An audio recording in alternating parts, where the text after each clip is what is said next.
The classroom gave way immediately.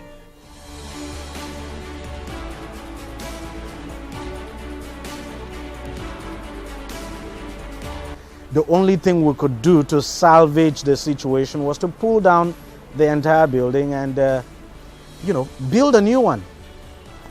And for me, that was something really huge. It was not something that I had actually planned for, considering the cost implication. So I summoned courage and I said, you know what, okay, you guys go ahead, pull the building down, we'll put up a new building.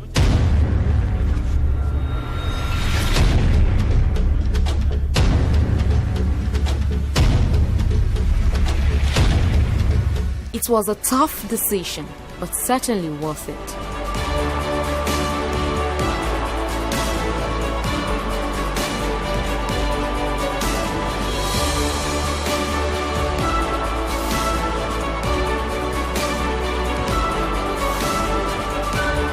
The reconstruction officially kicked off in August 2019 under the direct supervision of one of the alumni of the school. We left here like 26 years ago, and there was no any kind of maintenance since we left. So I supervised the building right from the scratch to where it is today, all to the glory of God. As the new building started to take shape, it was hard to ignore the remaining dilapidated blocks of classrooms and abandon them to decay. As one building was getting completed, I looked at the situation again and I felt, well, we can do another one. So I said, you know what, I looked at my pulse and I said, well, maybe I could just try the second one. And then the second one came down, the old building now came down, and we started work on the second one. And then the third one as well, one of the old students there came to me and said, look, supposing I provide blocks for the foundation, and then, build it up to lintel level, would you mind to just take it over from there? And I was like, okay, let's see how it goes. Because I knew it was going to cost a lot of money, but, that was how the third building started. Then there was no plan to have a toilet. The school had no toilet. But then I felt, look, it wouldn't be nice at all to have these new buildings. You have the students there, and then they have no place to go ease themselves, and they have to make use of the bush. Again, I summoned courage, and I said, okay, you know what, let's put up a toilet facility there. And that was how the toilet facility came up. So right there now we have 10 toilets. I then thought, if you have a toilet, how then do you get water to service the toilet? And the school has no borehole. The school has a well that dries up during the dry season. And then, again, not planned for initially. Remember, I started by saying we wanted to do just one building. Not planned for. So I said, okay, let's get the borehole. After the borehole, then came the landscaping and flooring of the school.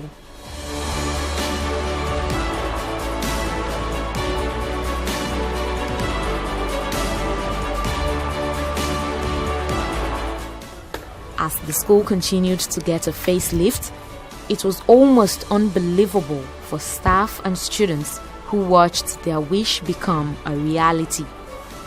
It's a thing of joy to me.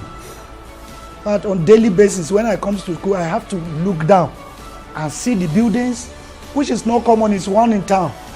I was made to know that there is no school that is having this type of building. No school. Is it the restroom? Is it the classroom? Is it the offices? Is it the type of furniture there? It is second to none, I must confess, and I'm very happy. In fact, about 5 teachers called me, sir, how can I get my transfer to your school?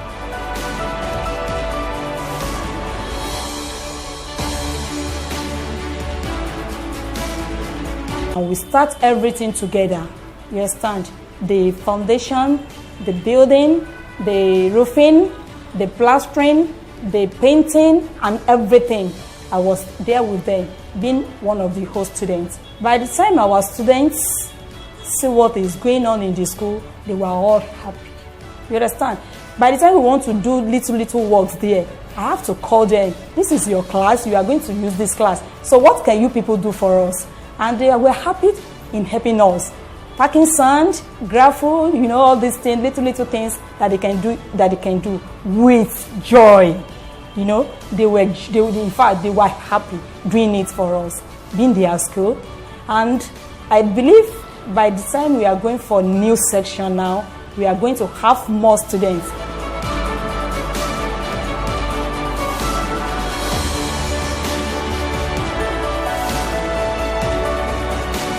I felt so proud that at least I could contribute in my own little way to this present development.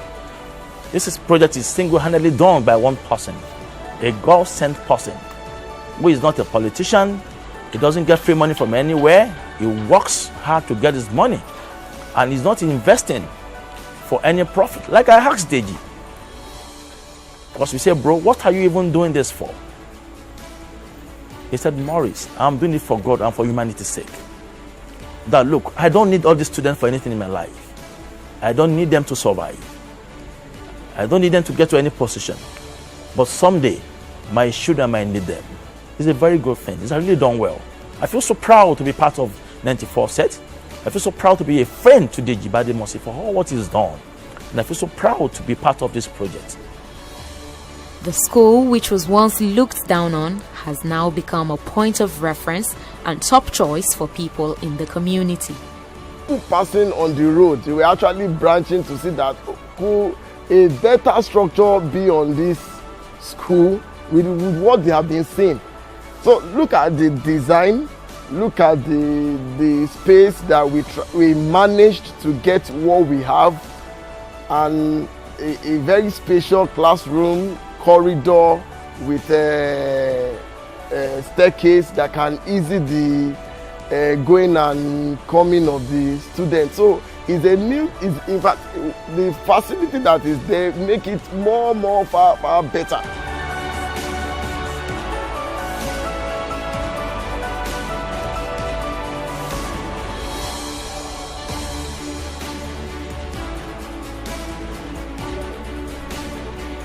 The only thing that makes me happy is that these students will now learn in a good environment, and this will also enhance their quick grasp of whatever is being taught in school, makes them relax.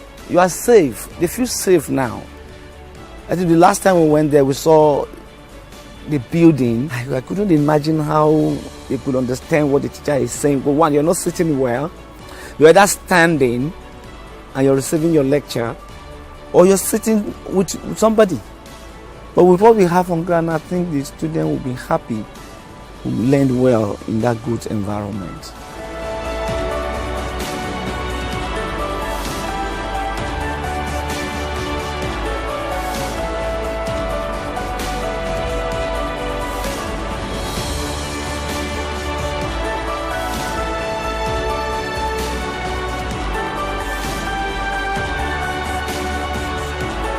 Many young ones now, they are planning to come to St. Ambrose. Before, you see some parents, when they are passing by, they used to say, that's what they used to say it in our language.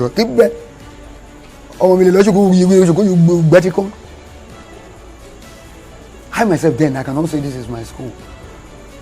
But now, I can boast. This is the school I pass out from. So I'm very, very happy, and I'm using this medium to thank Deji Badmus for what he has done for our school. He rebuilt our school, and God will rebuild his life. With the junior classes, also referred to as downhill, now wearing a new look, the school authority, in addition to their great show of appreciation, are appealing for the extension of this gesture to the senior secondary classes of the school as well. Permit me to ask like an Oliver twist.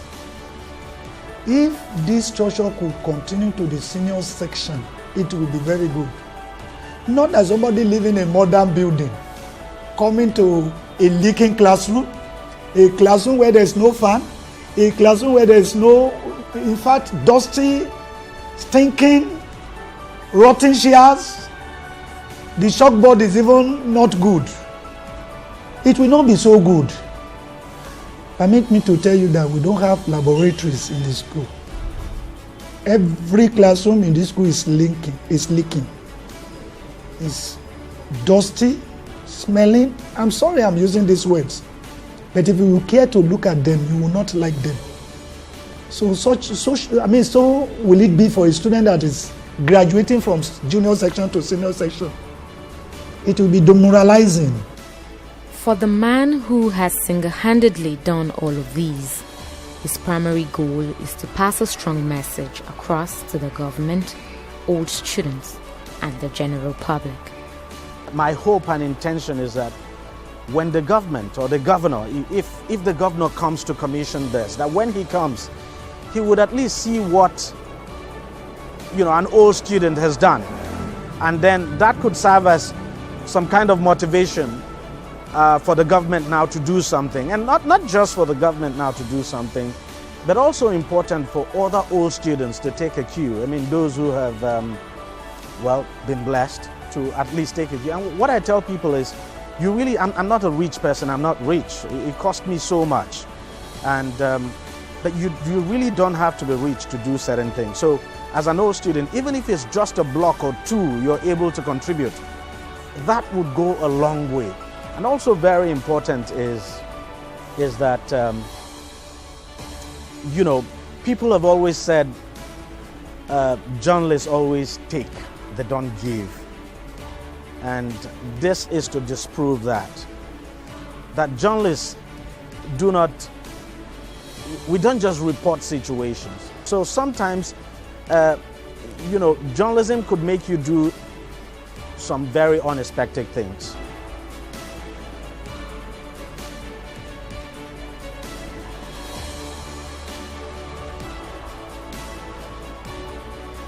Do I plan to do more in the future? Yes, by the special grace of God, because to some extent, we are actually the government. So whatever, as individuals, whether individuals or collectives, not in government, whatever it is we can do to help make our society better, we should do it.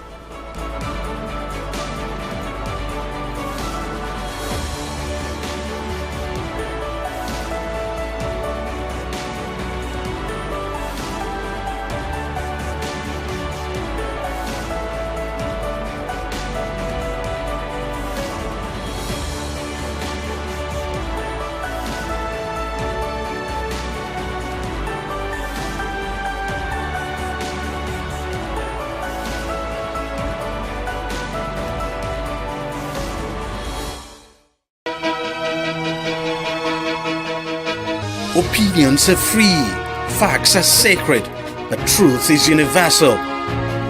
How, in practical terms, can we, for instance, de-escalate the tension? Because when you go into public office, you must be ready to answer to the people. We know where the enemy is. 3 places. The Lake Chad Basin, the border area between Nigeria and Cameroon, and then the Sambisa Forest. On TV360, we give you a complete dose of everything. Opinion, facts and undiluted truth. I hardly believe what politicians are saying in this part of the world. A new Nigeria is possible, a future is possible. We delve into the issues, dissect it so that you can understand it, and use it to take action. I don't think there's any need for any governor to look for grant for ranching. TV360, dissecting the issues.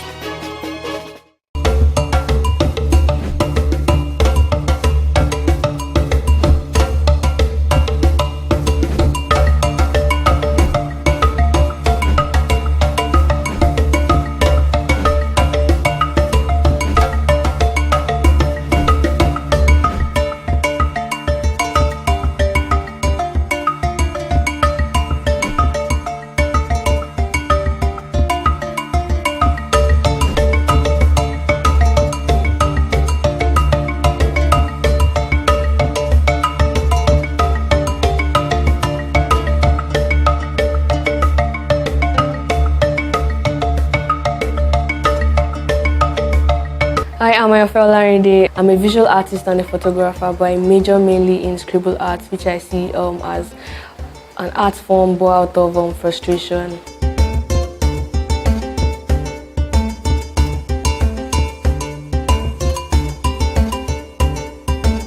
My very first scribble painting was done based on frustration. I was at Artist Connect in 2015 where I was challenged to actually do an art piece, and I felt really frustrated because around that time I was just using pencil to work and I was handed a pen to draw. So I just started doing jaga jaga, trying to find something from it, and then along the line I realized I was actually just making sense. I could see a face in the painting I was doing. So I realized that there was something called scribble art later on when I researched on what I'd done at the Artist Connect.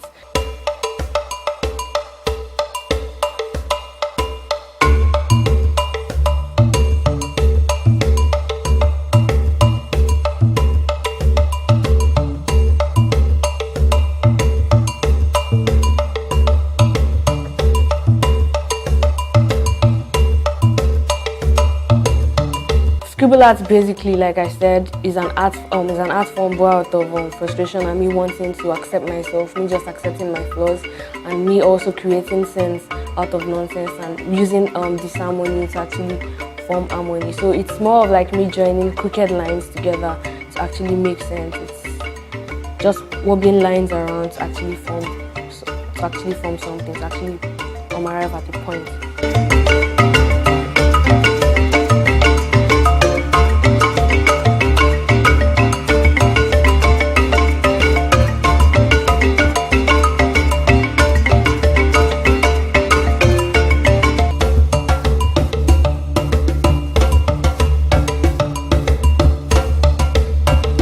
I can remember far back as secondary school in SS1.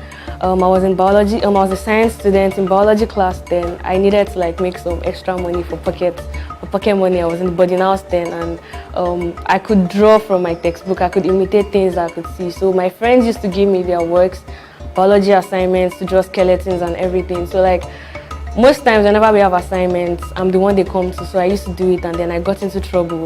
The biology teacher caught me, realized that all the works were looking alike, and then she called me to the staff room.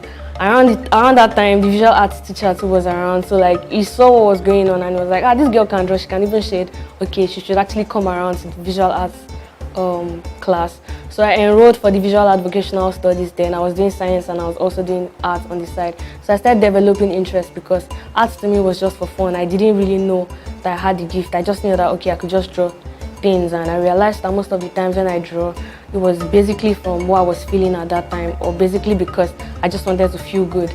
So yeah, that was basically how I started doing art.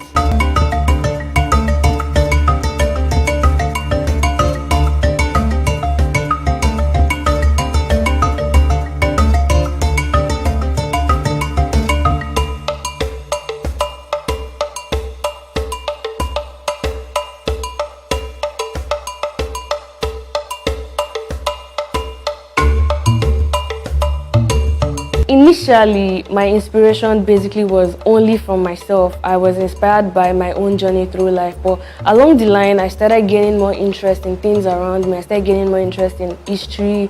I gained more interest in my environment. I gained interest in my friends, their stories, and yeah, governments too. I get interested. I'm interested in politics, the political aspect of Nigeria and the world as a whole.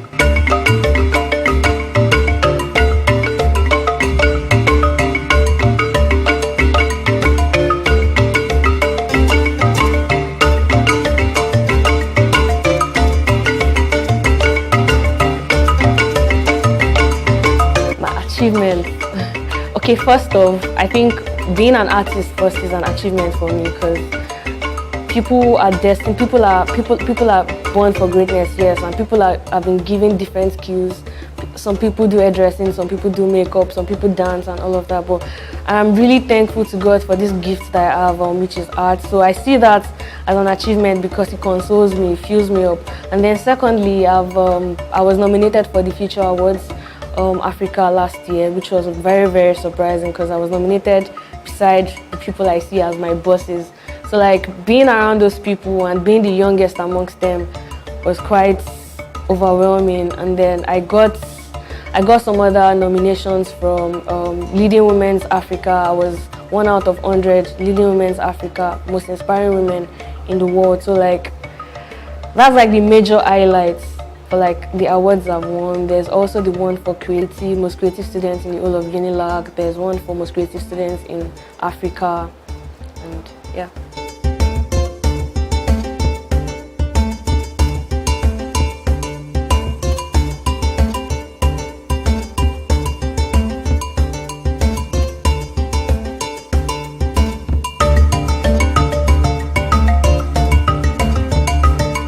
Weirdly, I actually don't even count the number of artworks, but I have a list which I used to collate them. But I would say in my lifetime, I would say that I've created more than 500 works.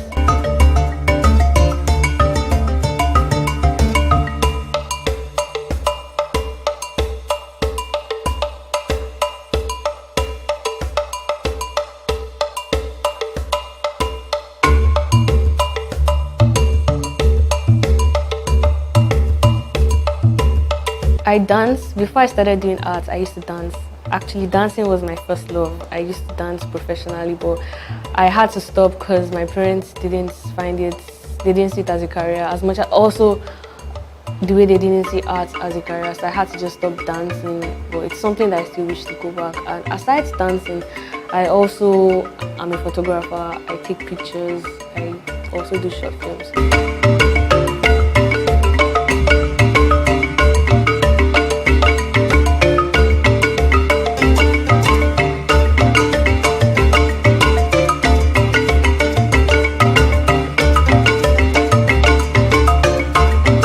Scribble art is something that I have mastered over time. It's something that I've practiced. Something that I can even do in my sleep, not even exaggerate.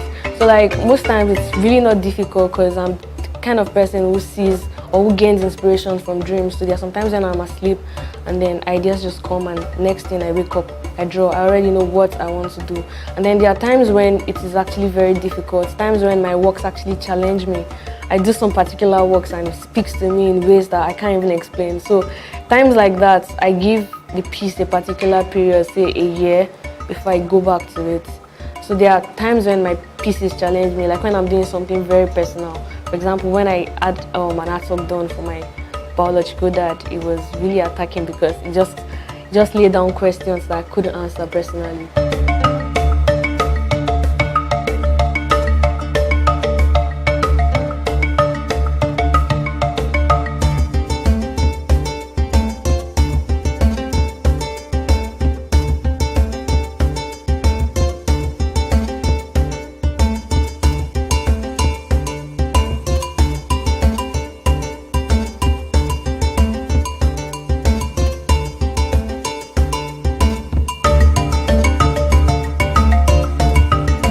A scribble artist, my own process is, right, there's no direct path. It's usually in a scribbled form. Scribbled form is meaning it's a jaga form. Because I'm seen as a jaga artist, like I said. They see me as one person that just does nonsense to actually make sense. So most times I twist and twirl before I actually make a point. Twist and twirl in the sense that I can decide to just get a sketchbook and then from a point I'm doing jargons all over, just doing jargons, not making any sense. And then it gets to a point where I actually realize what I am trying to do, the message I'm trying to pass across, and then I start building on that particular piece. So from that point, I'm already forming an image.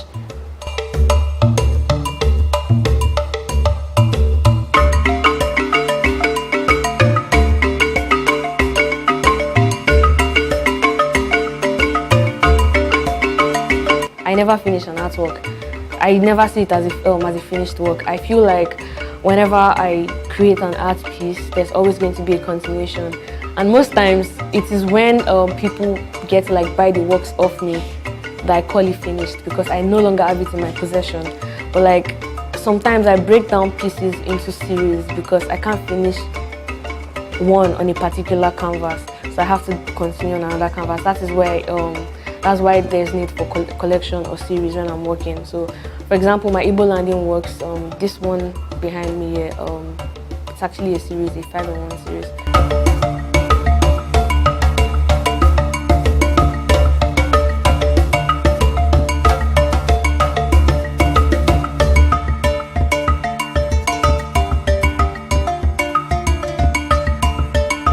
Jean-Michel Basquiat actually indirectly influences my style. He's a new expressionist. I also have interest in expressionism.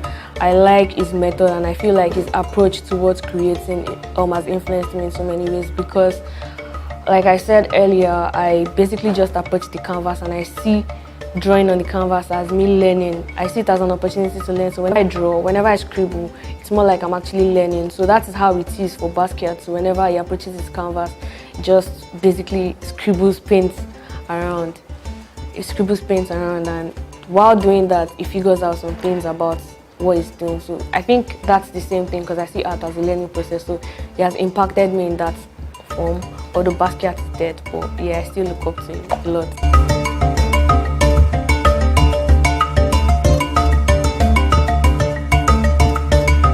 Challenges I faced as an artist.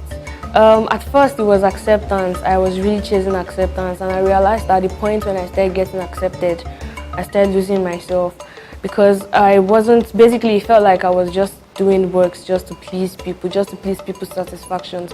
And around that time I was doing that because I was doing realism works. I was drawing faces realistically.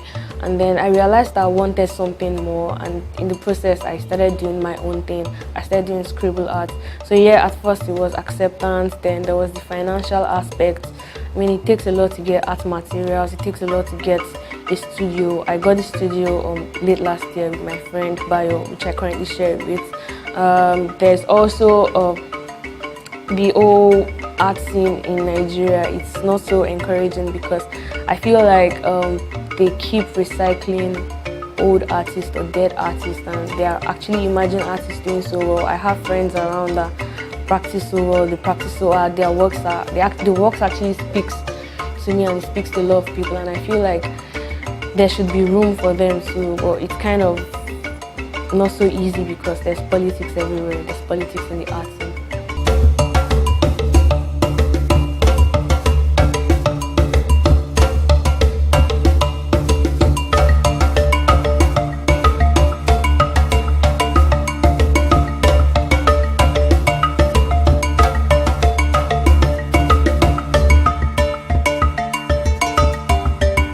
My plans actually change over time, because I'm human, I grow, and I realize that sometimes I actually want stuff bigger and sometimes I want stuff a little more subtle, right? So currently I would like to actually have a hub where people like me who didn't get the opportunity to create, who didn't get the opportunity to study what they wanted to study, can actually come around and feel at home.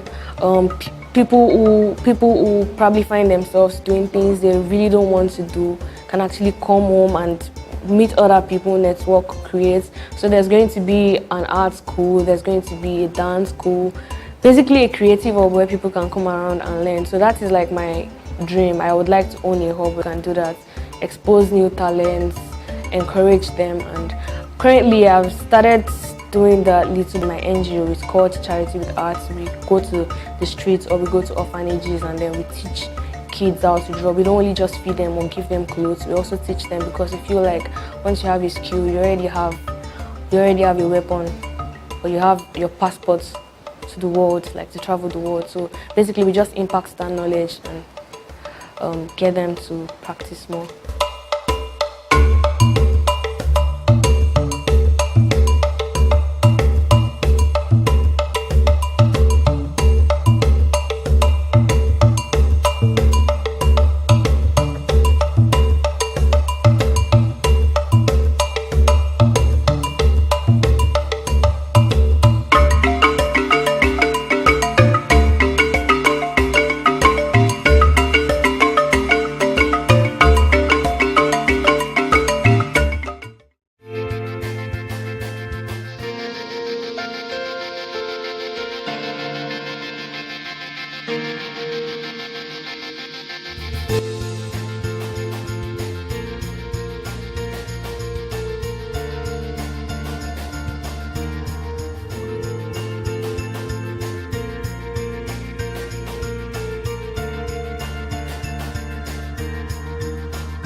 first thing that came to my mind was thinking about what I could do that was very big, that would push my talents, my abilities to the limit. And then in what way can I do that would also create a large impact, that would also change the lives of people. And that's why I decided to break the record in this direction. That way we're not just breaking a record, but we're also making impact. We're also trying to enlighten people. We're also trying to foster understanding between Nigerians. It's all about unity and diversity, which is the name of the artwork. Something that celebrates our culture, something that reminds us of our culture and reminds us that there is strength in our diversity. There is so much to learn from one another, and it creates this sense of, makes you more welcoming, makes you more tolerant. It expands your horizon, and there's so much strength that can be gotten from that.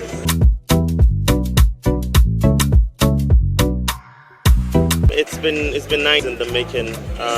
This idea first came up in 2015. We weren't able to do it because of it was a very expensive. The sheer size of the canvas alone and the materials and everything it was a challenge getting all of that until about last year when we got our sponsors Toleram, who decided to take care of all of that for us. And then the next challenge was the venue, which the Lagos State government supported us with. And then after that, we started looking for other things, and it pretty much got easier from that point. The next challenge was, it's been for the past 4 days we've been here. It's not been easy. It's been very difficult. It's much more than I expected, much more than I anticipated. So I can't wait for it to be done.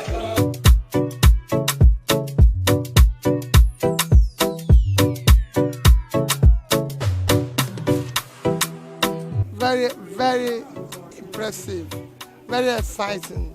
Whenever I see people challenging or trying to do this, I'm excited. You could see, and this is even more peculiar because of the theme, unity and diversity. Trying to do this for days now.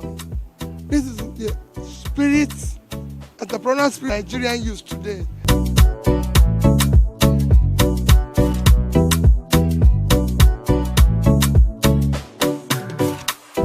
That's a perfect theme. Nigeria should stay together. All the tribes, unity in diversity, and everyone should stay together. The ethnic groups should stay together and work together as one country.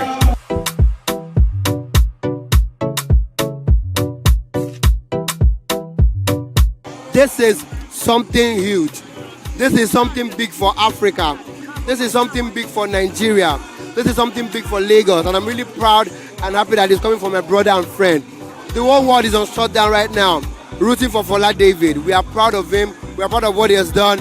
It has shown that outside music, outside comedy, outside movies, outside sport, there are people, there are other sectors that need recognition, like artists like this. And we are proud of what he's doing. I'm proud of him, man.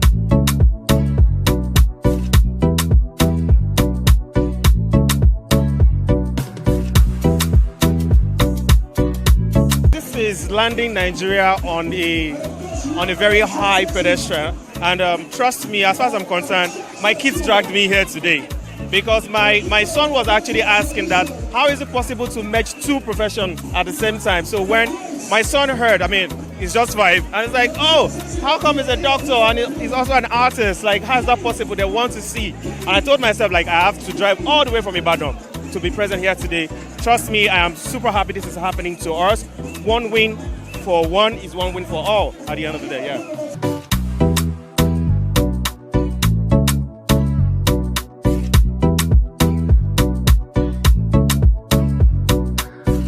It's one thing for one to be very daring, but to be daring to an extent where you're trying to do something where you're talking of a Guinness Book of Records, then it means that you have a bigger balls.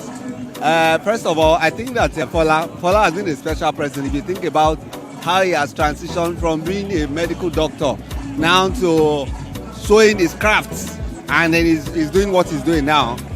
It's something I'm quite happy about. I'm very proud of him. He's my man. I like him so much, and he's somebody who is very, very driven. So I'm not surprised that he's doing this today.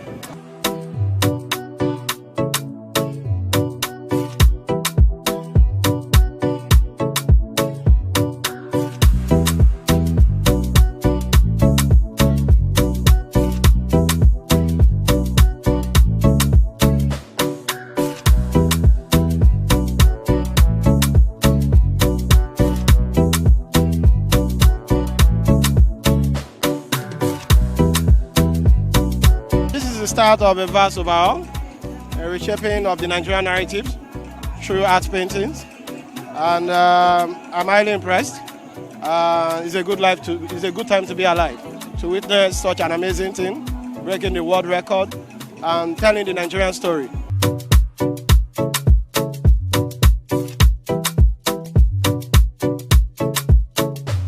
This is actually a very, very beautiful one. I'm so excited because Fola David is someone I know personally, for a number of years, now. And then, I've been able to witness firsthand his tenacity, his diligence. So I'm really happy that this is actually happening on a very, very big scale. And this is saying congratulations to you, Fola. God bless you.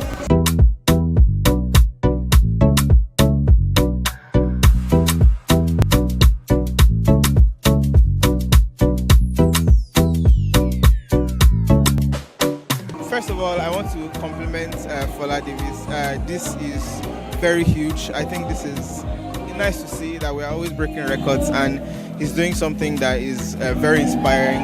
Again, very huge because you can hear the support from everyone here, and you can see how massive this is. The world's largest painting, I think, is amazing.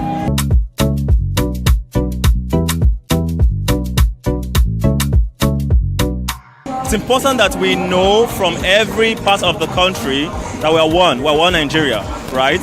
So what he's doing today is depicting what it means to be one Nigeria, right? From the west, from the south, from the east, or from the north, right? We are one, and that's what he's doing, right? Man is going to say that this is an Igbo or an Hausa or Yoruba accomplishment. It's a Nigerian accomplishment. It's a Nigerian breaking the record.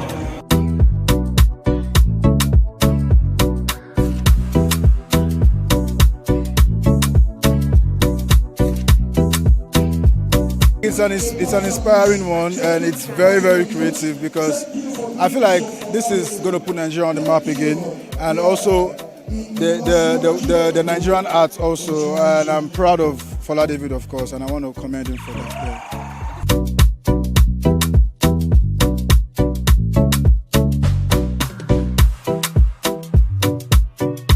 I'm happy this is happening, and I'm happy it's happening in Lagos. I mean, this is Lagos. If such a feat is going to happen, it must happen in Lagos, which is why I'm here, Commissioner for Youth and Social Development, to give support to my brother, Dr. Fola.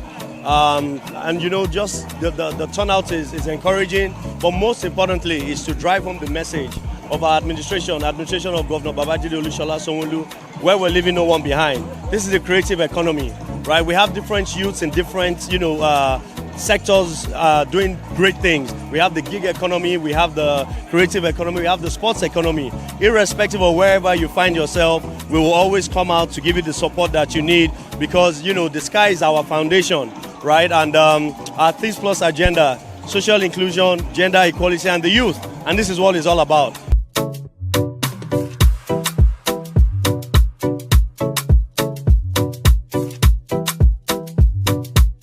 An amazing team, unity in diversity, because the way Nigeria is right now, we have a lot of people that are that feel like we're not united, but this kind of like reestablished that fact that we have people that are from different tribes, and we love working together. We have Igbo people here, we have Yoruba. In fact, on the media team, we have several guys working together, and everybody is working with the same mindset, with one uniform goal of making sure that we see to it that Fola David gets to beat the world record for largest drawing in the world.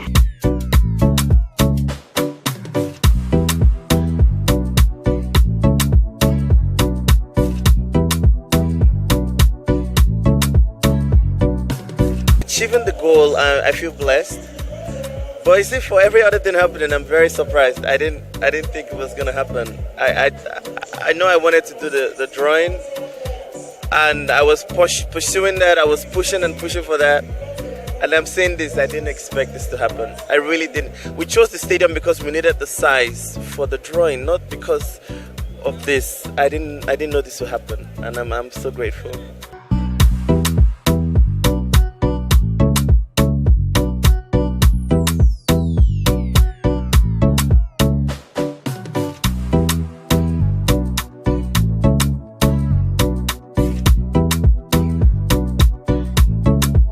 Every time the children come and they're saying good things about what's happening, I've always wanted to do something that would really affect young ones, because when I was growing up, I didn't have as much opportunities to explore my art as I wanted to.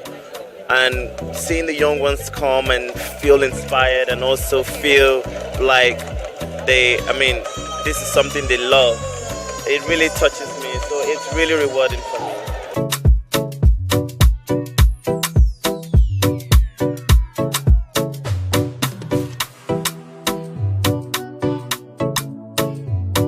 We have more projects to go. We have many more things that we're going to do. We have been able to get the attention of the government, and there's so many more ideas that we're going to actualize moving forward. So please watch out for it.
Let me see picture.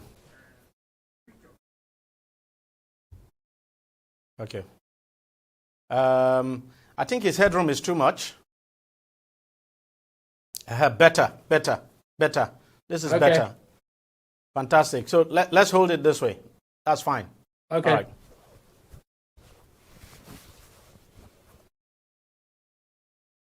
All right, guys, let's go.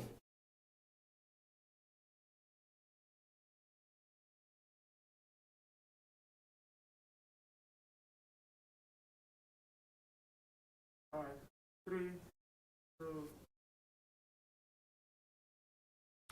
Welcome back. Now, the future of Nigeria Air has been put on hold following the ruling of a federal high court in Lagos nullifying the sale of a 49% equity stake in Nigeria Air to Ethiopian Airlines.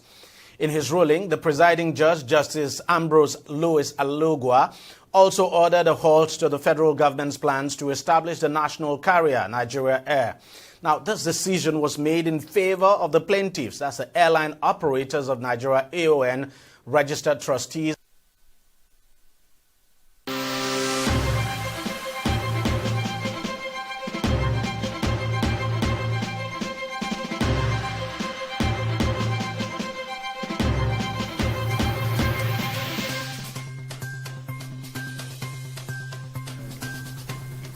Welcome to the newsroom. I am Joel Uchejim, and these are the stories we're tracking at the moment.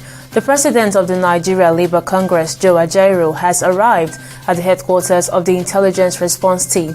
The police had, in an invitation last week, invited Ajaero to the IRT headquarters on August 20th to answer questions on his alleged involvement in terrorism financing, cybercrime, subversion, criminal conspiracy, and treasonable felony.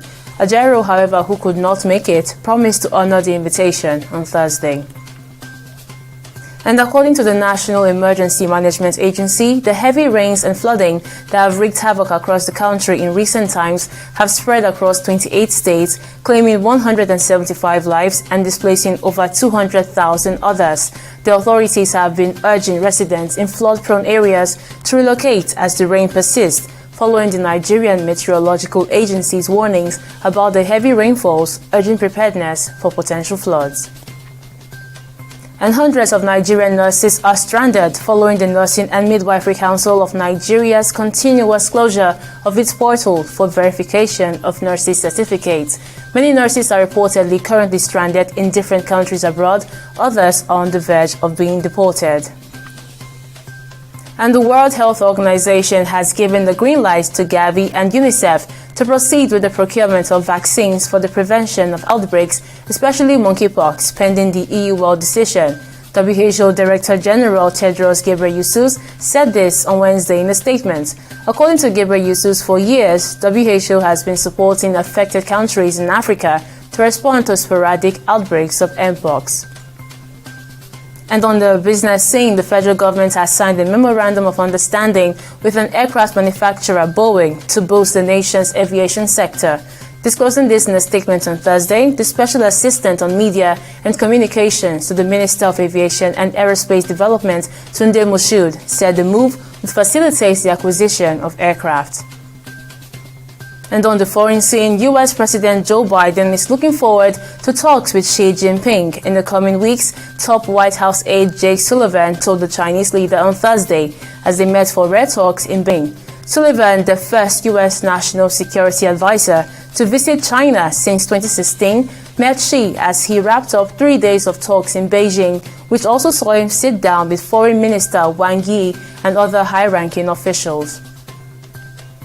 And finally on sports, medals are up for grabs in track cycling, swimming, table tennis and taekwondo when the action begins on Thursday at the Paris Paralympics, which opened in a colorful and hope-filled ceremony ahead of the 11 days of competition. The competition also kicks off in sitting volleyball, wheelchair basketball, wheelchair rugby, badminton, archery, goalball, a form of football for the visually impaired, and brochure, a version of bowls. And these are the stories we're tracking at the moment. Join us again at the top of the hour for more stories. Bye for now.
Right in the middle of this forest in southwest Ogun State and inside the buildings below, a young generation of farmers in Nigeria is changing the face of farming and attracting young people to a venture many of them had not always liked. And 36-year-old Peter Okocha Jr., or PJ as he's fondly called, is leading the change. An economist by training before branching off into farming, PJ and his team are deploying a unique method of farming known as aeroponics to grow cash crops, starting out here in August of 2017. What's taking place is that you're seeing agricultural technology. It's a disruptive form of technology. It's called aeroponics, whereby the plants are grown in a soilless medium.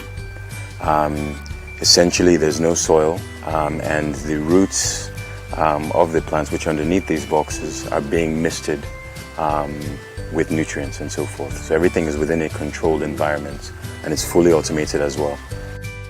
Their focal crop is yam, a very popular edible starchy tuber mainly cultivated in Africa and exported across the world.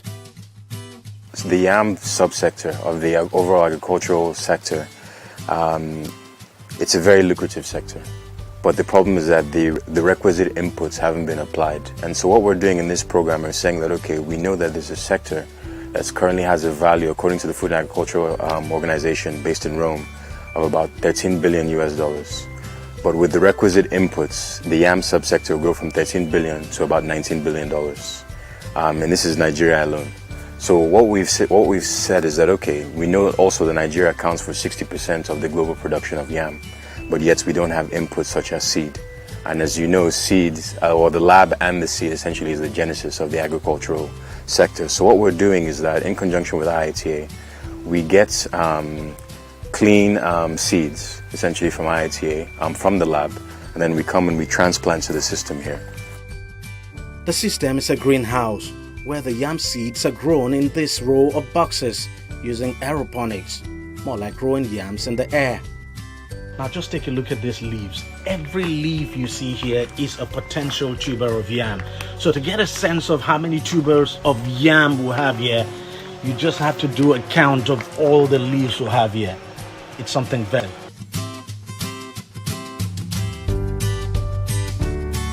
We have about 10 boxes. And, in those boxes, all fully automated aeroponic system, and it leads to high propagation of plants. And so we're actually massively propagating, and it will continue like this for a 3-year period of just continuous growth, non-stop. After the propagation, what you'll see is that it will essentially form a canopy. It will be very bush-like and so forth. And from there, we'll start vine cutting. And from the vine cutting, we'll cut these, we'll put them into essentially polyethylene bags and with a nutrient solution, and they'll stay in there for about a month. And essentially what it is that because this is in a controlled environment, we're taking them out and saying, okay, we're preparing you for a month to get used to the external elements, and they'll be there for a month, and then we eventually take them to the field. This is the field where they are brought and planted into the soil so the seeds could develop fully. These right now currently have been here for about 3 weeks. And we're still planting now, and they'll be here for a total of about 3 months. And after about 3 months, we'll get seeds of about 250 to about 500 grams. And those are the seeds that we'll provide to farmers. And farmers can then go and plant directly, and it will give them the ware yam sizes of 1 kg, 2 kg and above. One of the smallholder farmers who's been using the yam seeds from the aeroponics farm is Awofe Ademola. He's been into traditional yam farming all his adult life, and says the yam seeds from the aeroponics farm have seen his output more than double and safe from pests. There's a lot of difference between the two methods because the new method doesn't get infected by pests, and it doesn't change color like the traditional planted yams. It will remain fresh as it is wherever it is kept. Their yam when harvested is almost 3 times or 4 times more than ours. When we plant one of our own seed yam, it equates to 4 of theirs. Habibat Umar is the only female in the group. She's one of those overseeing the day-to-day running of the smart farm. She says she's fascinated by the whole idea of it. One of the things that fascinates me most is the fact that we can go all year round food, more like you can cheat God's creation and having to depend on the rain and all. And everybody wants to eat all the time. You don't want to wait for when the rain is here. And so the fact that we can provide the food all year round, it's everything to me. Even though all may seem fine, PJ and his team are battling familiar challenges to keep their operations running. More attention needs to be given to the sector. There needs to be more financing put in place. We need to have adequate land laws in place and to ensure that we can optimize all the arable land that we have and so forth. There needs to be insurance. We need to have better road networks. Power is a major impediment as well. Essentially we have our own solar system, as well as the fact that we also have a generator as well for backup. So power cost is also a major impediment as well. So all of these things, if we can put all these things in place, then the sector will boom for sure. PJ and his team are setting themselves up as role models for young people. In a country where youth unemployment is high, they are hoping to inspire many within their age bracket to take to their kind of farming technique. We need women to even join this chain, because this is not all about, we've gone past the stage of waiting for men doing it. So why wouldn't I want to be part of it? Let people say, oh, she's a woman, she's doing it. Do you understand? So women have to join this chain. My message for the youth is saying that, listen, with the use of technology and disruptive methods such as this, essentially you can run your farm on your laptop, on your computer and so forth and everything. It's all automated. So essentially this makes agriculture cool. It makes agriculture sexy. You have the technological components to it and so forth and everything. So it's not just the conventional, back-breaking work in the field and so forth and everything like that. There are also these components as well that will make it appealing to the youth. So I say, listen, join me. We have a nation to feed and we have a nation to grow as well.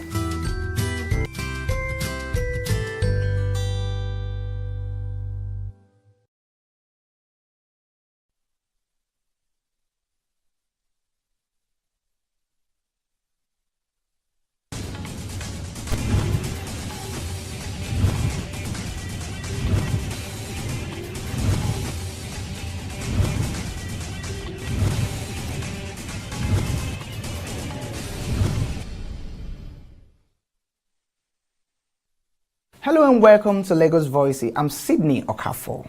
We're starting today's program with a popular Aswani market. Road users in Aswani market are quite upset with the terrible condition of the road, which frequently cause traffic and occasionally cause heavy-duty trucks and containers to break down on that road. The few abandoned despite the fact that the road is an industrial area where taxes are paid to the government. Therefore, they are pleading with the local and the state governments to assist in fixing the road. In the meantime, let's hear what they have to say. The ever-busy Aswani market, situated in Istola local council area of Lagos State, is well known for sales of fairly used items at very cheap prices. From clothes and shoes to electronics, the market hosts traders from all over who sell their wares to consumers searching for a good bargain. Aswani Market is also an industrial site hosting some of the big names in the industry. However, the roads leading to this popular market tell a different story.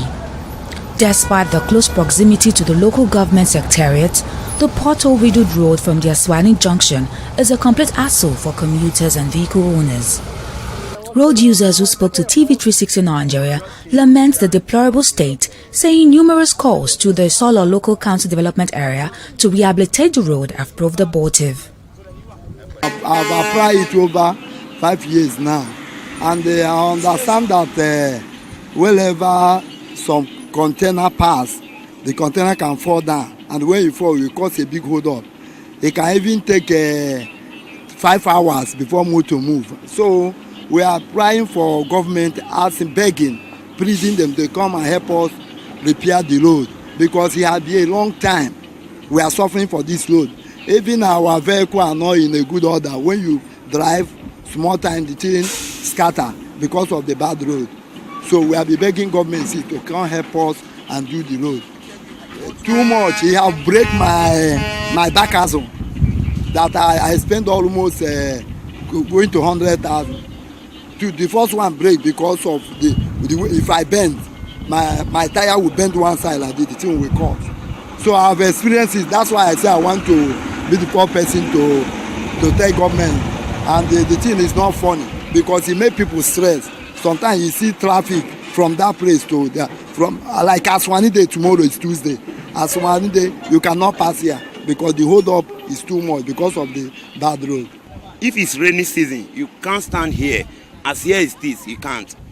If you reach down, that down is very worse than here.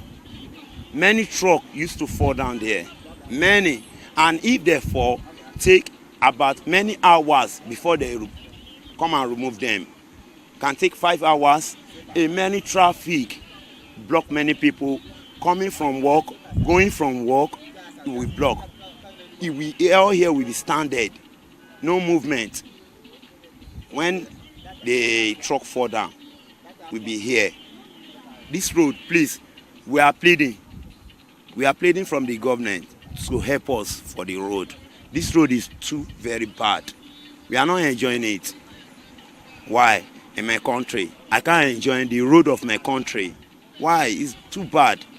This is my country, I can't enjoy it. If I'm coming, I reach here, my mind will change again. This road I am now, I will start, my steering will go like this and go like this. I will start dragging steering because of the road. The road is not good. If I'm coming, if I enter this road, coming with my boss, I will start holding my steering. It will be shaking me because I know that this entrance I'm coming, the road is too bad for many. Several times I always. This morning now, as I'm coming this morning, I'm saying this morning, as I'm coming this morning now, my bus will break down for down there. I'll break down for down there. I call the mechanic to come and help me there. It's there now. You will see it there. My boss is there. Please, we are pleading, the government should help us. Please, just for the road. For us to even benefit from the government of the road, they should help us for the road. Traders say the poor state of the road is negatively impacting their businesses due to delayed travel time. Increased traffic on the road also causes a lot of damage to vehicles. The poor condition of this road have really impacted my business, and the way heavy-duty trucks and containers break down or fall off is alarming. We thank God that it has not fallen on any vehicle. However, we are pleading with the government to help us fix the road. The reason I am pleading with the government is that once the road is fixed, commuters plying this route will find it easy to patronize me, but commuters don't really ply this route frequently anymore. Yes, last month, container fell down here, and that was a market day. Early morning, around that kind to 6 in the morning. God so kind. Some women that used to put their goods in that place, they have not come that time, but we are here then. You see, there are about 5 or 6 of them, a container that want to enter into this warehouse. 3 have entered, and it remain 3 to enter. The other one was struggle to enter. They try, no way. We are here that day. The next, we just see the thing just woo, boom. All the goods, everything inside the container is spoiled, and which is too bad. Did you know how many millions in that container? And I know that the owner of that container always pay his tax. The owner of that container always pay his tax, and he know how much that container costs for him to clear it before. I cried for that man that day. Everything spoiled. And the other day, in terms of election, Atiku was passing here. We are here the day Atiku was passing here with his guests. They pass here with this rough road. And we are happy to say, at least government, they notice this place. So they support, and maybe now they will start doing something concerning this road. But to my greatest surprise, since then, they have not done anything. It is too bad. Please, they should come and help us. They should come and help us. They should try come and help us. We are begging them in the name of God. They should just come and do something about this road. I wish rain will fall. If rain fall, my brother, he will not pass this place. The other day, because of how bad this road is, ocean carry one small gear. I'm telling you, that day, you see, please, they should try. They should try.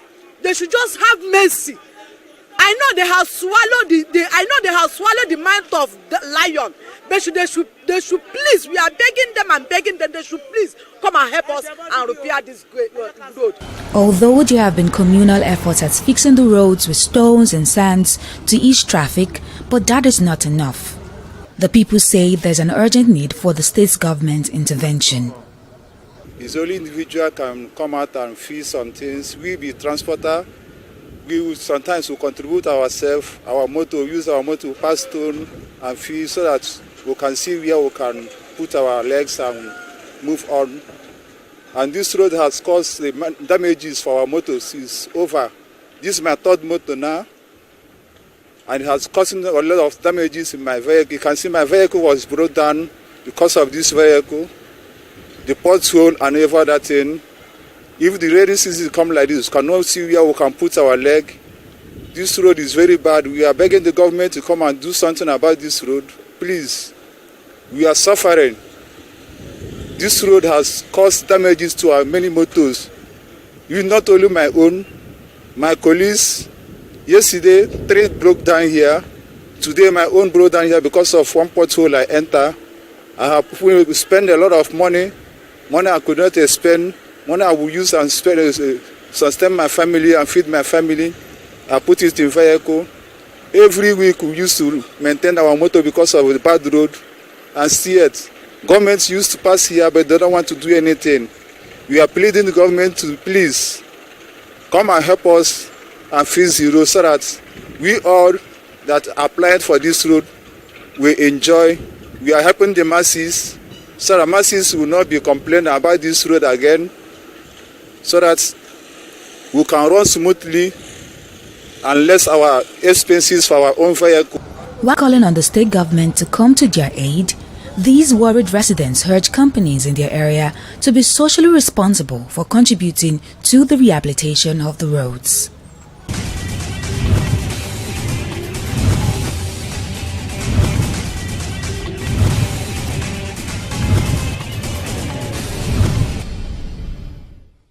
In the last 3 years, we have built a multi-purpose center, which is the envy of all in our constituency. And I can tell you that the people who are living there are already enjoying it. Guy, do you think what this man just said is true? See, I seriously doubt. I'm sure it's one of those their silly lies. And wait, do you know there's a way to find out if these things he's saying is true or not? This is the Construct app. It gives people like us a sure way to track implementation of constituency projects. It gives valid and verified information on location of projects, amounts allocated, amount funded, the level of job done, and even the profiles of concerned legislators. You and I can post directly on this app. Are you serious? This is the go-to app if you want to know how our Commonwealth is being expanded by the government. Wow. Let's even see if what this man said is true. Show me. The Construct app is developed by Other Paper Nigeria with support from USAID and is available on both Google Play Store and Apple Store. And it's true. Of course, I told you. Corruption not in my country. Hello. Alahaji. Right now I'm in Abuja. No.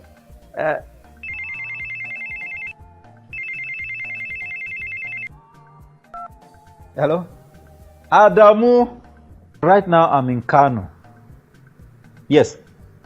When I get back, I will just call you. Look, what is wrong with you? I'm talking on the phone and you are gesticulating and doing. What's wrong with you? Daddy, where exactly are we as we speak? Are you alright? This is Lagos. Well, you just lied to someone that we're in Abuja. Keep quiet. Who told you you can tell an elderly person is lying? Daddy, you just lied. And by lying, you are raising corruption for the future of Nigeria. That is corruption. not in my country. Corruption not in my country. Welcome back. That is the popular Aswani Market Road where commuters are pleading with the government to come to their aid. However, we will keep a close watch and see how things unfold there. Still on the issue of poor inner roads in Lagos, but this time our journey takes us to a suburb in Ilamoshe community, a suburb within the Ejigbo local government area, which has become worrisome for motorists and residents of that area. They feel that it has impacted in their businesses significantly. Residents say the inner road has been neglected for quite some time and are finding it uncomfortable anymore. Let's take a listening to what they have to say. The first thing you see when you arrive in Biliaminu Akinsoya, Tobias Alaribi, and Taiwo Akinsoya streets, all in Ilamoshe community, Ejigbo, are the clusters of shops occupied by business owners going about their commercial activities. These communities also provide access roads to other locations such as the Murtala Mohammed International Airport, Hajawo Estate, Okeafa, Isolo, and Ejigbo with ease. However, the inner roads of the communities are in a terrible state of disrepair. The challenges we are facing here are just a bad road, very, very bad, and we really need the intervention of the government to please assist us. Like for instance, look at this road behind me. Look at this road behind me. Those people who are living on these streets, if they are coming, they will have to go and turn like 2 streets before going to their main destination. So please, we just need the intervention of the government. They should just help us. Going through challenges more than 8 years. More than 8 years, yes. Most landlords in this area, they do contribute. Maybe they just fill the road. But that is not good enough. So we just need the government's intervention. If they can just tie the road for us, to be good. Because this also is a major road. At least people coming from NNPC, they can come through here. They will link it to Keno Road. People coming from Isolo, they can link it through Okeafa. They will come through to Okeafa. If they are going to NNPC, they can link it also. So just please, we are pleading with the government, they should help us. We are for the past 20-something years. Yeah, and from my experience about this area was a very cool and quiet, good-looking area. When we parked in here, that was about 25 years ago. And because then, most of the local government chairman that comes to the council used to come and grade the roads, all the inner roads, and everything is motorable. Like from where we're coming from Taiwo Akinsoya down to Tobias, to Alaribe side, to NNPC, you can drive easily, you can have access to Jack on the Gate, Bungalow, NNPC Kotu. But for the past 8 years, the present regime have not come around to do a single road. Talk less of even nothing. Talk less of grading, no grading, nothing. And that's why you can see that the old roads are bad now. They are not motorable. Residents say the poor state of the inner roads have negatively affected the value of property in the neighborhood. Upping the revenue, as in for landlords, to boosting, as in the rates they are seeing, so it keep dropping. Because in any offer that they offer you, you don't have a choice. Because some people will say, let's just manage. We know what then is not the development. It's affecting development in terms of marketing what you have, the value of your property. Assuming this house is maybe it's worth 50 million or so. If there's no good connection of roads or so, the value will drop. It do affect their cars. Then with that, they say that maybe 2 years or 3 years, let me take off. The situation is worse when it rains.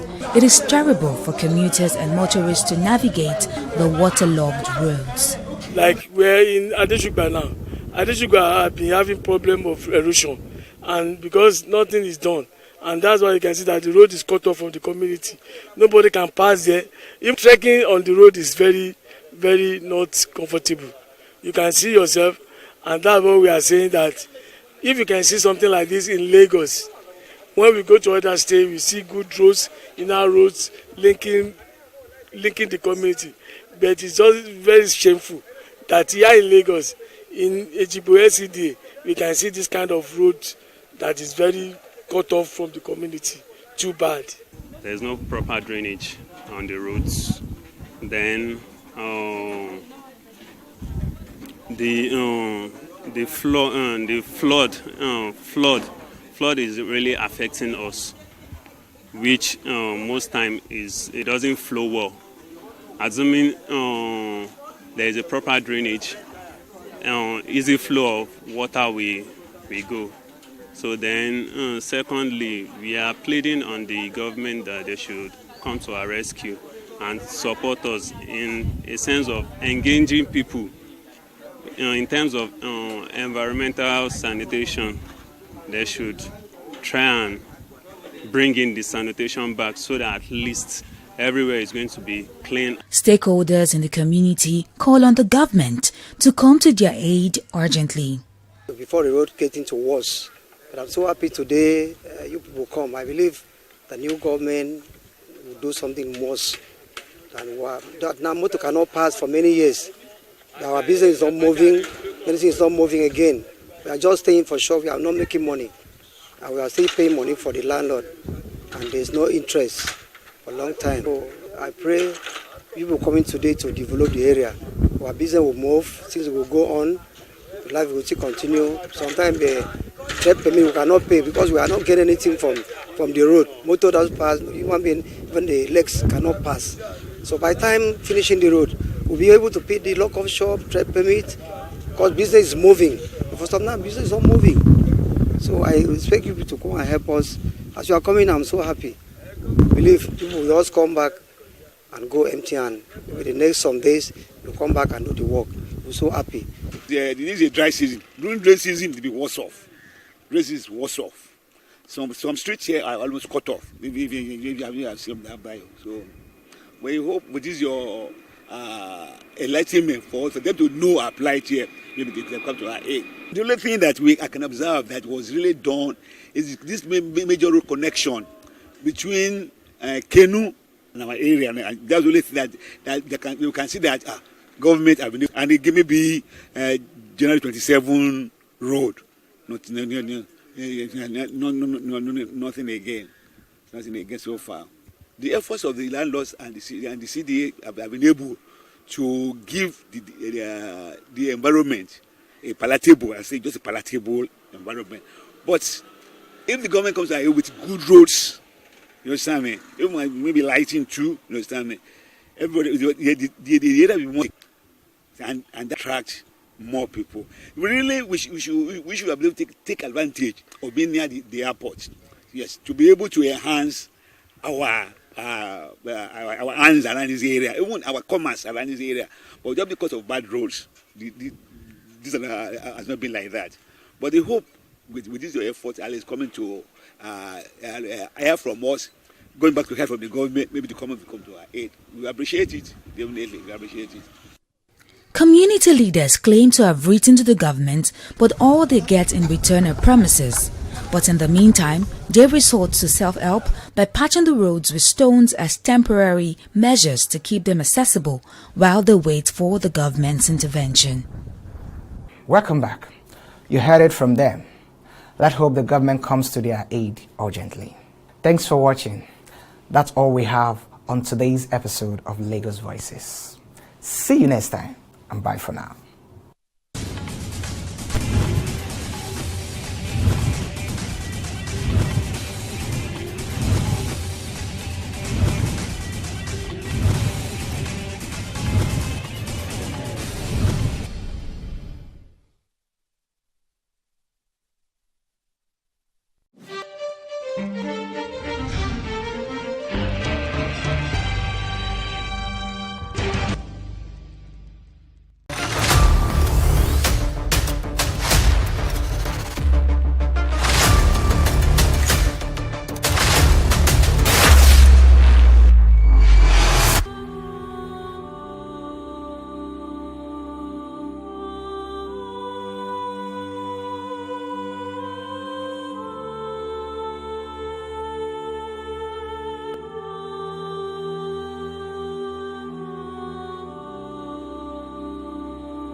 Ayetoro community is a theocratic communist setting funded by a group of believers known as the Apostles in 1947.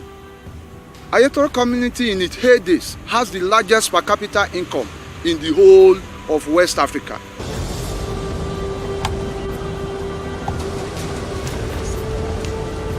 Initially, Ayetoro community was 15 to 20 kilometer landmass away from the sea. But as it stands now, more than 10 kilometers of the total landmass has gone into the sea. And this frequent surge is attributed to emission from multinational oil companies off the coasts of our land, not minding the environmental challenges and disasters. This is a community established in one of the Nigeria base. A lot of people you see in the offshore were trained here, both mechanical engineer, electrical engineer, and nautical engineer were trained in this bush. Yes, this bush, I call this place bush. And this is the Shepherd Technical Workshop approved by the IWD, which is now Minister of Transport. IWD means the Inland Waterway Department. That is the colonial time. This place is like small London. So, and our primary occupation here is fishing. You can see now, everything now has been eroded. Some of our fishermen, they have went to other places to find for their source of livelihood.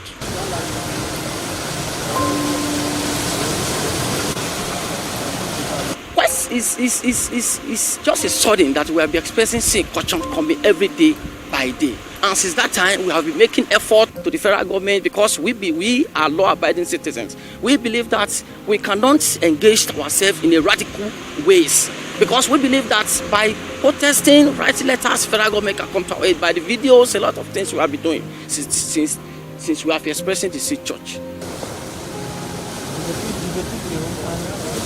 I'm shooting. That area, that is the iconic worship center. Yeah, that wood, that is the iconic worship center. Over there, we have the community service center here, over there. Then at the same time, the major streets where other minor streets were linked to has been permanently submerged by the ocean surge.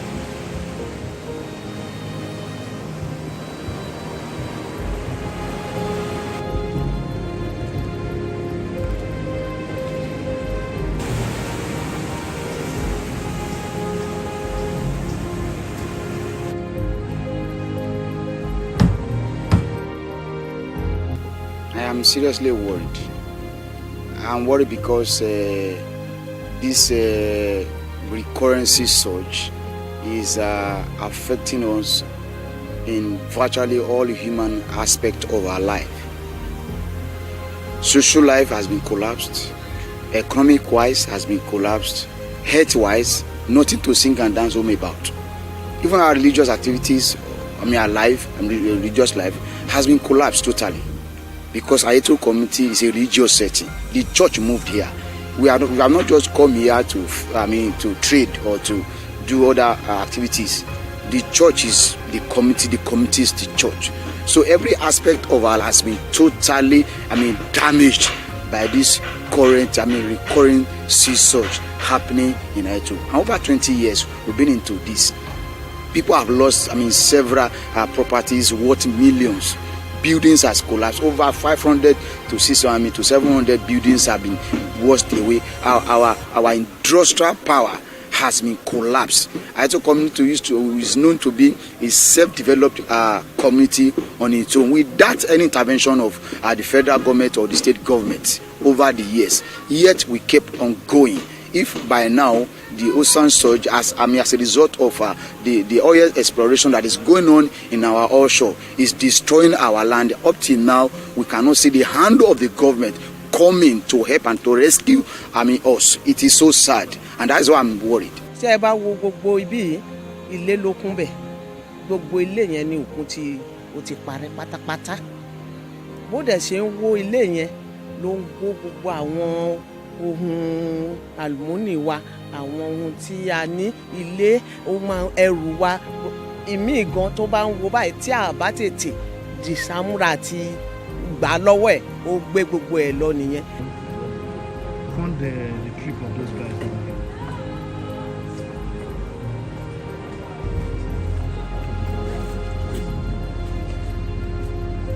Trip of those guys down here.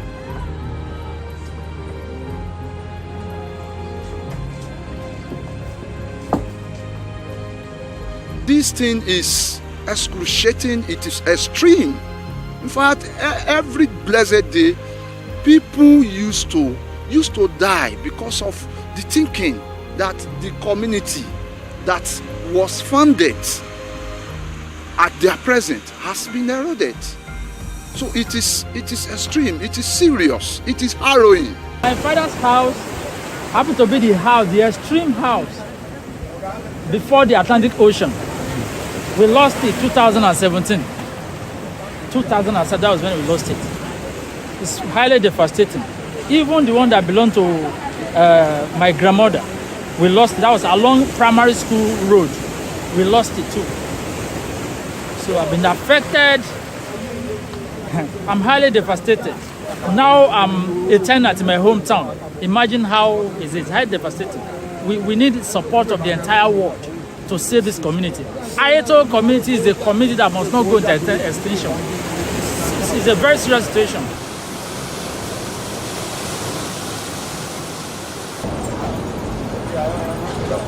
So the community is divided into two, the up and the down. So the up is reserved for the male. Why do that? Because they want them to access the sea quickly because of the occupation they engage in. Then the downside is reserved female, so that they can drive their fishes, because the Atlantic breeze is coming from the up, so that the smoke will not disturb the community from up. That was why they situated the downside for the women, so that their kitchen can be downside. So we have Bale, Abejoye, Korodun, Aneroye, Adedoyin, Alebiosun, Bishop, Arojolu. And so after Arojolu, you have the information house, or the glass house as we used to call it. So where's the glass house now? It's gone already. It's submerged already. That is where all the information regarding the Ayeto community, people coming just like you came now. All the information about your trip, what you are going to do, when you are going to, you go back, so it will be documented before you go into the community. That was how it was done then. Then the city hall or civic center, there too, all of them are gone. After the city hall, you have Ojomo Street is gone too. So behind Ojomo, you have the church building, the church street and the church building is gone already. And that church is very important. Very important. That is where they situated that night of January 12, 1947. They situated when they came in. Now we have Akinjoye, we have Ajayi. Then in Ajayi Street, you have the first Ogeloyinbo Palace built with wood. So that one is gone too. We have the Olowojayi.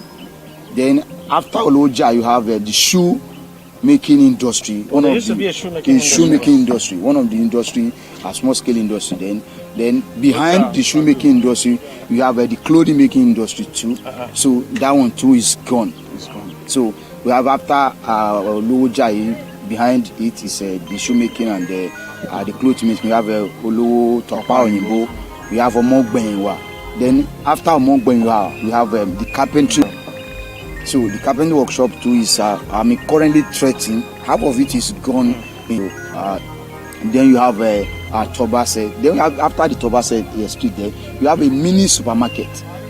There's a mini supermarket there. Supermarket is where you have Oyetomi Street. So from the upside, where's the mini supermarket? This is just behind the. Still find it there. So after the what's called the mini supermarket, you have Oyetomi Street. So from the main side now, the main streets, Oyetomi Street is the only surviving street you can find up. And it's been threatened. It's threatened. In almost we only have just 2 buildings. That is where my mother's father's house was situated, and it has been eroded. Just 2 houses. And your fear now is that this side, Yeah. where Yes. the female side might be affected. So it's like everybody has moved to this side now. Yes, yes. So most of the male now, they are actually residing with their wives. With their wives. Their wives. So the Oyetomi is the only one that you see. Then from the downside where you have And this broad is gone completely. It's gone completely. Where you can have the it around Block Palace. That's where you can have the beauty of the broad street. Okay. How it looks like. ọ̀hún yẹn chọ́ọ̀chì wa gangan táwọn bá ó tún wo. The church is where the revelation our forefathers received. This place is a Christian utopian religious.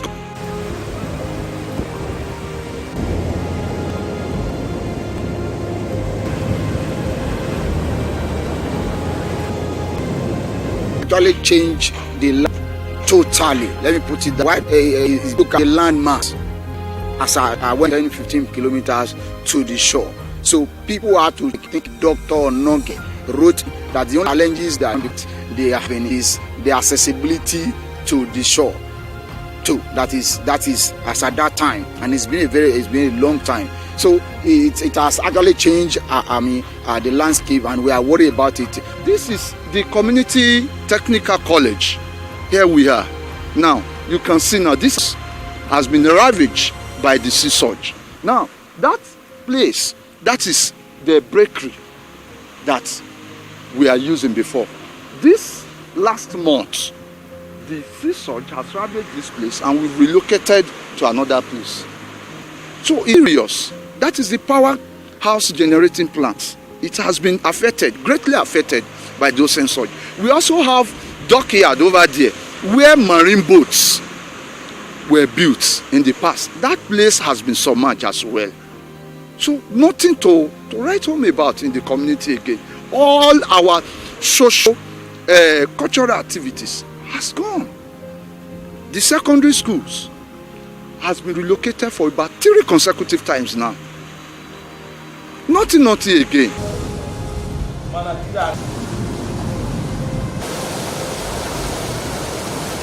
If urgent intervention is not coming any moment from now, the community will no longer in existence, because 2/3 of Nigeria has gone already. Fears is that if something reasonable, prompt action is not taken on the part of government to salvage this land, perhaps we might. We don't pray for such anyway. The community might go into institution. We don't want that, because Aito community has helped the federal government, even the West Africa, in terms of marine. Because when Aito was having a technical school, the Aito community has trained experts in marine engineering, in nautical engineering, and they are serving all the multinational companies that we can see in our offshore. Aito community has built the largest fishing boat in the history of Nigeria and West Africa. It was built here by the local carpenter. And those people that even built those big boats, they were still alive. Check Fishing News International.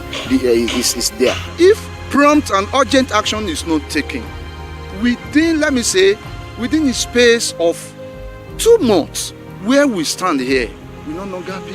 So, and that is why we are appealing to the federal government as a matter of urgency and exigency to please come to our rescue, so that Ayetoro is a historic community, so that it will not become a thing of history. That is our appealing. We are appealing to the Niger Delta Development Commission, NDDC, Dito Sopadek, Ondo State Oil Producing Area Development Commission, to please come to our rescue, so that this glorious community will not become a thing of history. So we are begging the federal government, we are begging the international community, we are begging NDDC, we are begging all relevant agencies to please come to our aid. Apá wa ò ká o, kọ́mpù yìí kó gbé wa lọ, gbogbo ilé ibi iṣẹ́ wa, gbogbo ilé ìsìn tá ń pè chọ́ọ̀chì, gbogbo ẹ̀ ló ti wó. I'm now appeal to the state government, federal government, and the world to give what called immediate action on this community. If you were here about 20 years back, if we tell you the extension of this place, you can't believe.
Welcome back to the newsroom. These are the stories we're tracking at the moment.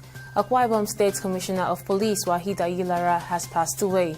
Ayilara reportedly died in the early hours of Thursday at the Lagos State University Teaching Hospital in Ikeja. Sources close to the family told newsmen that he underwent prostate cancer surgery on Wednesday, but sadly he died hours later. And the president of the Nigerian Labour Congress, Joe Ajaero, has returned to the Labour House after honoring the invitation of the police. Ajaero reported at the force headquarters in Abuja on Thursday morning, accompanied by human rights lawyer Femi Falana and others. His invitation by the police, allegedly about an investigation bordering on terrorism financing, had generated controversy with the NLC and other labor unions, accusing the federal government of attempting to intimidate labor leaders. The governor of Taraba State reaffirmed his administration's unwavering commitment to combating violent extremism and curbing terrorism financing to foster a peaceful environment conducive to development. Kevas made this known in Jalingo, the state capital, during a two-day workshop organized by the Civil Society Legislative Advocacy Center with the support of the GIABA ECOWAS Commission. And in an apparent move to support the federal government's policy on the ease of doing business and to tackle economic sabotage and illegal taxation, the police have arrested 20 suspects involved in unauthorized revenue collection and multiple taxations along the Enugu and Abakaliki-Ebonyi highways. The force public relations officer, Assistant Commissioner of Police, Muyiwa Adejobi, made this known. And the Minister of Power, Adebayo Adelabu, has clarified that electricity consumers who get free prepaid meters will have up to 10 years to repay the cost. Adelabu's statements contradict claims that customers who pay for meters will be refunded through energy credit. Speaking recently in Ibadan, the minister, who acknowledged that the cost of meters had been on the increase, said funding was a major challenge. And on the scene, the Kremlin has warned France on Thursday not to turn a criminal case against Telegram founder Pavel Durov into political persecution. Russia, which had led an unprecedented crackdown on political opponents during its use, has painted Durov's surprise arrest in Paris earlier this week as politically motivated. And finally on sports, Asisat Oshoala was on target for Bay FC as the National Women's Soccer League lost 5-2 to Barcelona in the highly anticipated international friendly at PayPal Park. Facing the Catalans for the first time since parting ways with them in February, the 29-year-old Super Falcon striker opened the floodgate of goals by putting the home team ahead on 17 minutes in front of over 14,000 fans. Bay FC celebrated her goal on their Instagram page shortly after, stating that it had to be Oshoala to score first rather than her former team. And these are the stories we're tracking at the moment. Join us again at top of the hour for more stories. I am Joel Chejim. Bye for now.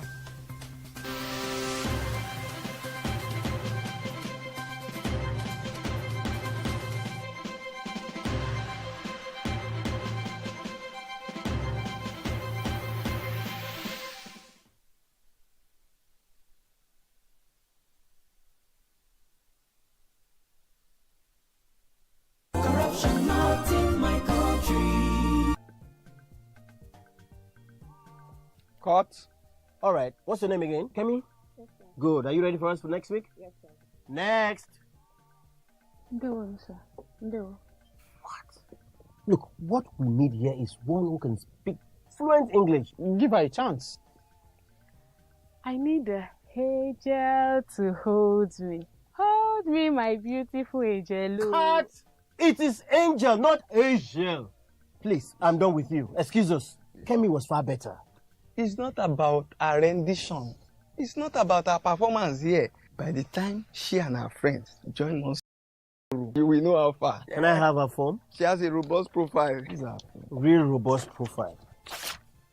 I do not undercut professional ethics. It is an act of corruption. Not in my country. Corruption.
It's a pleasure to have you join us on another episode of Money Matters on TV360 Nigeria.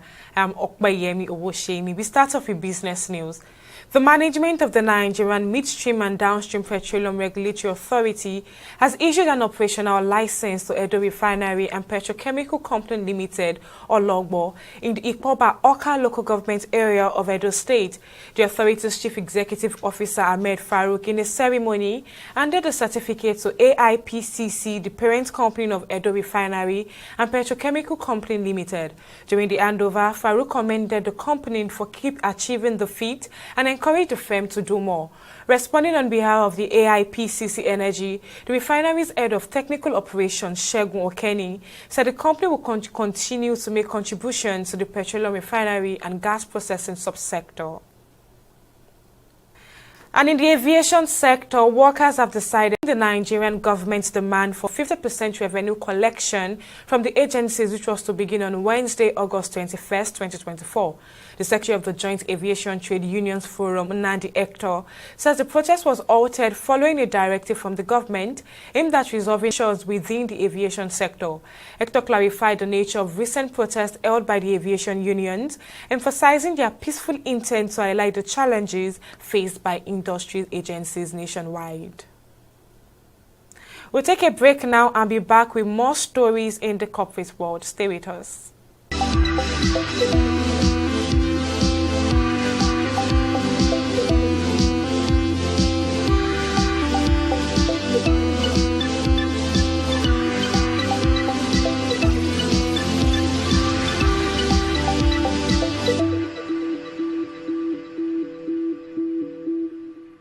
Welcome back. The National Data Protection Commission, NDPC, has banked 555.8 million naira for violating customers' data privacy. The National Commission of the NPDC, Vincent Olatunji, announced the fine at the validation workshop on the Nigerian Data Protection Act General Application and Implementation Directive in Abuja. Olatunji says the fine, which represents the highest fine to be issued by the Commission, was aggravated by the bank's arrogance and poor cooperation. There are penalties which can range from 10 million naira, even up to 2% of your gross earning for the previous year. But approach has been creating awareness, let people know what we are supposed to be doing. And most of the breaches that we have treated, we look at the level of the breach, the impact of the breach, the number of data soldiers affected, and the level of cooperation of the organization that is involved. With that, we'll be able to issue a remediation fee. Since we started, the only time that we issued a major penalty was today on Fidelity Bank. We issued a fine of about 555 million to Fidelity Bank that they have to pay because there were some observed breaches. I will be working with them since 2023, April 2023, when we started the investigation. By the time we finalized, we became arrogant, so we decided to issue a full penalty of them, with about 0.1% of their gross earning for 2023. The way the bank has conducted its, its affairs in respect of the processing personal data. It was triggered actually by a complaint of a data subject who said that they opened an account for him without his consent at all. We have evidence that this was done, although they claim that yes, it was not activated, but it is not about just activating an account that completes the issue of violation. How did you even have access to the data to begin with? It is not whether the account. How did you begin to send messages? How is it possible for someone to access that account from somewhere? So all of this was taken into consideration. Boafoot PLC has signed an agreement with the Turkey milling equipment manufacturer IMAS to build flour wheat and flour milling factories with a cumulative milling capacity of 3,200 tons per day. The Boafoot Director of Marketing and Corporate Communications, Adewumi Desalu, said in a statement that the move was part of the company's strategic expansion plans into new markets since debut on the Nigerian exchange. According to Desalu, the new factories are expected to provide enhanced manufacturing capacity and capabilities to deliver more high products that will contribute towards addressing food challenges in Nigeria. We'll go on a short break now, but when Money Matter returns, we'll be speaking on the remittance inflows into the country. I'll bring you details of this and more after the short break.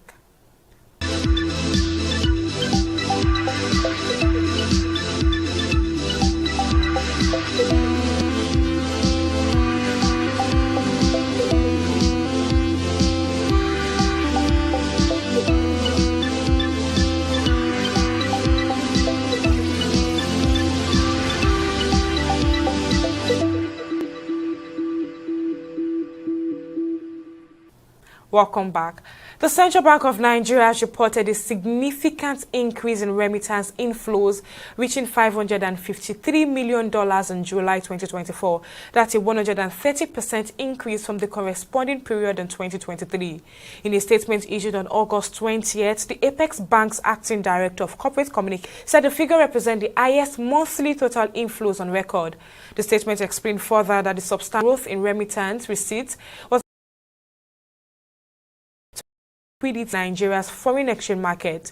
Ali added that the diaspora remittances have remained a crucial source exchange for Nigeria, supplementing both foreign direct investment and portfolio investment.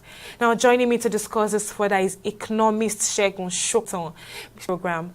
Now, the CBN just announced record diaspora remittance for the month of July. But in spite of the growing remittances, Nigeria is still grappling with a next challenge that is causing the local currency to face.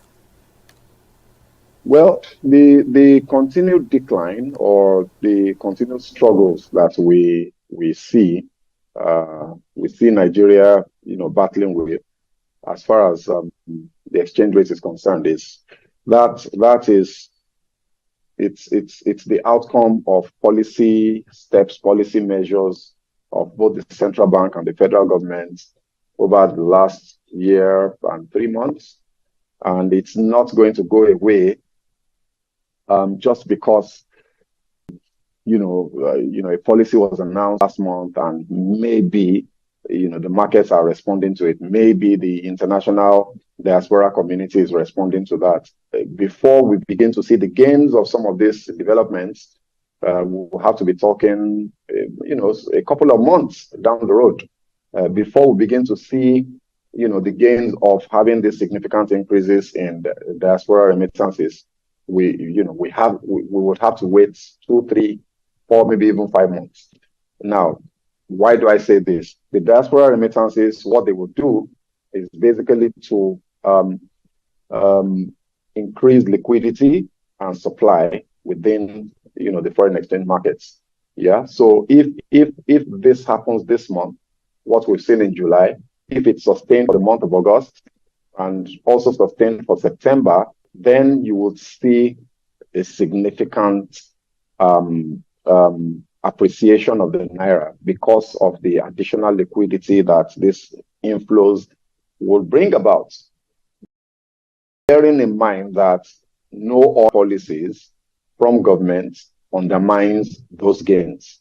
So it's a mix and a web of policy initiatives that must work together towards achieving the same objective. So this one not, make a significant impact or create a sudden change so quickly. We have to see how it plays out and how that works out with other policy measures from the CBN and from the federal government. Now, what do you think is responsible for the increasing diaspora remittances we are seeing now? First of all, the markets in Nigeria, the capital markets, and especially the money become, I would say attractive over the course of the last 3, 4, 5 months, as a result of the policy decisions of the CBN, especially monetary policy rates, increase risk-free yields that are almost positive. So that fact of bringing in portfolio investments and remittances, chunks of diaspora remittances come, into the market. Very important. The fact that the policy initiative of the CBN regards to the